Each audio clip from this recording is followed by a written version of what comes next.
آپ پر روزے فرض لکھے گئے تھے. کیوں لکھے گئے تھے؟ بھوکا رکھوانا مقصد نہیں، پیاسا رکھوانا مقصد نہیں ہے. مقصد تقویٰ حاصل کرنا ہے کہ آپ متقی بن جاؤ. اگر رمضان المبارک کو گزارنے کے بعد بھی اگر ہمارے پاس تقوی کی دولت نہ ہے تو ہمیں اپنے رمضان کو بہتر کرنے کی ضرورت ہے. ساتھیوں، تقویٰ کیا ہے؟ تقویٰ یہ ہے کہ ہر کام کرنے سے پہلے دل میں اللہ کا خیال آنا چاہیے کہ جو میں کر رہا ہوں اس سے میرا اللہ راضی ہوگا کہ ناراض ہوگا. جس کام سے ناراض ہو کام چھوڑ دو، جس کام سے خوش ہو وہ کام کرو. لوگ کہتے ہیں حضرت یہ بڑا مشکل ہے. میں نے کہا مشکل نہیں، آسان ہے. بس یہ کرنے والا جو کر گیا اسے دنیا سراج الدین شاہ عالم بخاری کہتے ہیں. جو ایسا کر گیا اسے دنیا معین الدین چشتی سنجری اجمیری کہتے ہیں. اللہ راضی ہو وہ کام کرنا، ناراض ہو وہ کام چھوڑ دو. اور جو یہ کر گیا اسے دنیا محبوب الہی کہتے ہیں. جو کر گیا وہ محبوب بن گیا اور جو نہ کر سکا وہ مردود بن گیا. اچھا بھائی یہ بتاؤ فتح والی والوں، لمبی چوڑی تقریر نہیں کرنی، کسی دکھی کو سینے سے لگانا اچھی بات ہے کہ نہیں؟ اچھی بات ہے. سرکار نظام الدین اولیاء دہلی میں بیٹھے اور آپ کا خادم جس کا نام ہے اسلم، نظام الدین اولیاء کو اللہ کا کھانا دیتا ہے. ہم تو صرف رمضان میں روزے رکھتے ہیں مگر ہمارے ولیوں کو پوری زندگی میں وہ تو ایسے روزے رکھا کرتے تھے کہ ماہ رمضان نہ ہو تب بھی غریب نواز صابر پاک بابا فرید بھوکے رہ کے اپنے نفس کو مار کے اپنے رب کو راضی کیا کرتے. نظام الدین اولیاء لقمہ لیتے ہیں، خادم کہتا ہے حضور تناول کیجئے. لقمہ اٹھا کے کہتے ہیں اے میرے خادم، دہلی کی جامع مسجد پہ کوئی غریب بھوکا تو نہیں بیٹھا ہوگا؟ اگر وہ بھوکا بیٹھا اور درویش نے کھانا کھا لیا اور اس مالک نے مجھ سے دوستی توڑ دی اور کہا کہ میری مخلوق بھوکی تھی اور تو کھانا کھا کے میرا ولی بن رہا تھا، میں اسے کیا منہ دکھاؤں گا؟ ایک یہ عمل ہے کہ رات کی تنہائی میں کھانا اٹھا کے جا رہے ہیں، غریب کو تلاش کر کے اٹھا کے کھانا کھلا رہے ہیں. اور اسی دہلی میں ایک بندہ ہے جس کا نام ہے علاؤالدین خلجی، جو محبوب الہی کے مرید امیر خسرو سے کہتا ہے کہ مجھے تیرے بابا سے، مجھے تیرے پیر سے ملنا ہے. انہیں بلا کے دربار میں لیا.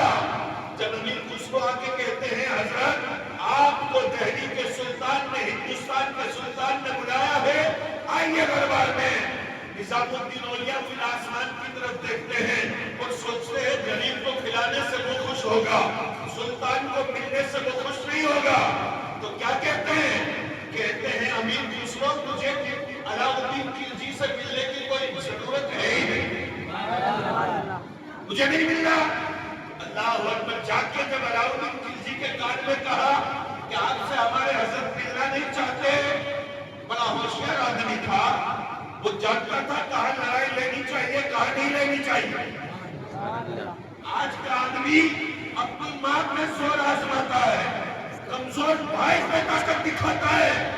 اس بدتمیز کو یہی نہیں پتا طاقت دکھانے کی جگہ کا ہے. طاقتیں اپنوں کے سامنے نہیں دکھائی جاتی، طاقتیں تو پرایوں کے سامنے دکھائی جاتی ہے. اپنوں کے ساتھ تو محبتوں کے فیصلے کیے جاتے ہیں. جو ماں کا دل دکھائے وہ بہادر نہیں ہے، وہ مضبوط نہیں ہے، ابے وہ تو قائل ہے. ماں کا دل دکھانے والا کبھی بہادر نہیں ہو سکتا. بہادر تو وہ ہے جو روتی ماں کے چہرے پہ مسکراہٹ لے آتا ہے، جو دکھی بھائی کو سینے سے لگاتا ہے. اچھا نظام الدین اولیاء رحمت اللہ علیہ کا جواب جب علاؤالدین خلجی نے سنا نا تو کہا چلو وہ نہیں ملنا چاہتے، انہوں نے منع کر دیا، میں تو مل سکتا ہوں، میں تو جا سکتا ہوں.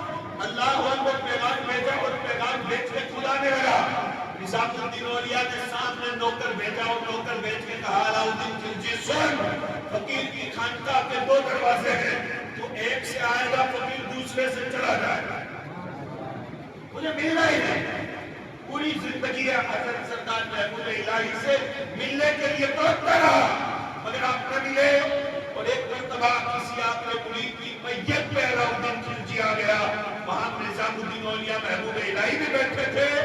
جب علاؤالدین خلجی آیا، محبوب پاک پہلے تو چار زانو بیٹھے تھے، پلوٹی لگا کے بیٹھے تھے، مگر علاؤالدین خلجی کو دیکھ کے تھوڑا پیر کو پھیلا دیا۔ پیر کو جیسے ہی پھیلایا نا تو اس کے نوکر چاکر کہنے لگے، محبوب الہی آپ بادشاہ اور سلطان کے سامنے پیر پھیلاتے ہو، آپ کو ایسا نہیں کرنا چاہیے۔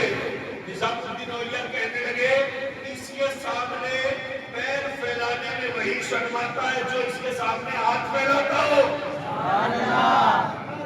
ہم جہاں ہاتھ پھیلاتے ہیں پیر نہیں پھیلاتے، اور جہاں پیر پھیلاتے ہیں وہاں ہاتھ نہیں پھیلاتے۔ یہ اللہ والے تھے جو وہ کام کر رہے جو اللہ کی رضا کے لیے ہو، اللہ کو ناراض کرنے والا کام بادشاہ سے ملنا بھی ہو چھوڑ دیا کرتے تھے۔ ساتھیوں یہی تقویٰ ہے، یہی سکھانے کے لیے ماہ رمضان ہمارے آپ کے بیچ آتا ہے۔ اور ہم دیکھتے ہیں کہ یہاں فتح باری کا ماحول دن بدن اتنا بگڑتا جاتا ہے کہ لوگوں کو احساس ہی نہیں کہ ایک دن مرنا بھی ہے، اور جو انتقال کر جائے اس کے لیے اس کے پیچھے اولادوں کو پڑھنے کی، ان کے پیچھے احسان کرنے کی یہاں اتنی ہدایت، اتنی توفیق، اتنی ہمدردی ہم نہیں دیکھتے۔ مگر ماہ رمضان ہمیں یہی سکھانے کے لیے آتا ہے کہ آنے سے پہلے ہم ماں کے پیٹ میں تھے، اور یہاں سے جانے کے بعد ہم زمین کے پیٹ میں رہیں گے، اور مرنے کے بعد کوئی قصہ ختم نہیں ہوتا۔ اگر قصہ ختم ہوتا تو قبر کے سوال نہ ہوتے، اگر مرنے کے بعد قصہ ختم ہوتا تو قیامت کے دن اٹھنے کا کانسیپٹ نہ ہوتا۔ یہ کانسیپٹ ہمیں بتا رہا ہے کہ دنیا سے جانے کے بعد قصہ ختم نہیں ہوگا، قصہ باقی رہے گا۔ جو اعمال کیے ہیں اس کی سزا، اس کی جزا ہمیں ملے گی، اور یہی تیاری ہمیں اپنی اس دنیا میں کرنی ہے، اور اسی کو تقویٰ کہتے ہیں۔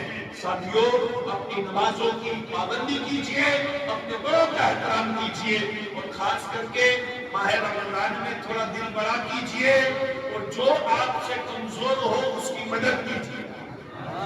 کہو بھائی سبحان اللہ۔ آپ عید کی نماز پڑھنے بھی آؤ گے تو فطرہ دے کے آنا ہے۔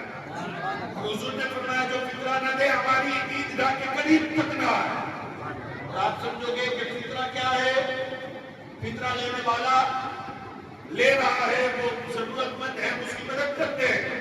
آقا نے کہا نہیں، فطرہ لینے والا آپ کی مدد کر رہا ہے، آپ کی تراویحوں کو، اپنی نمازوں کو قبول کروا رہا ہے جو آسمان و زمین کے بیچ میں رکی ہوئی۔ اس لیے لوگ کہتے ہیں حضرت ابھی تو مندی کا موجہ ہے، کہنا بھائی سبحان اللہ، ابھی مندی کا موجہ ہے، مسجد میں، مدرسے میں بھائیوں کو، بہنوں کو دینے کی بات ابھی نہ کرنا، ابھی جیب بڑی تنگ ہے۔ میں کہتا ہوں جو پیسہ اللہ اور اس کے رسول کی راہ میں لگتا نہیں، اس کی جیب ہمیشہ تنگ ہی رہتی ہے، اور جس کا پیسہ لگ جاتا ہے اس کے جیب تک نہیں رہتی، پھر اس کے وہاں رحمتوں کی برسات ہوتی ہے۔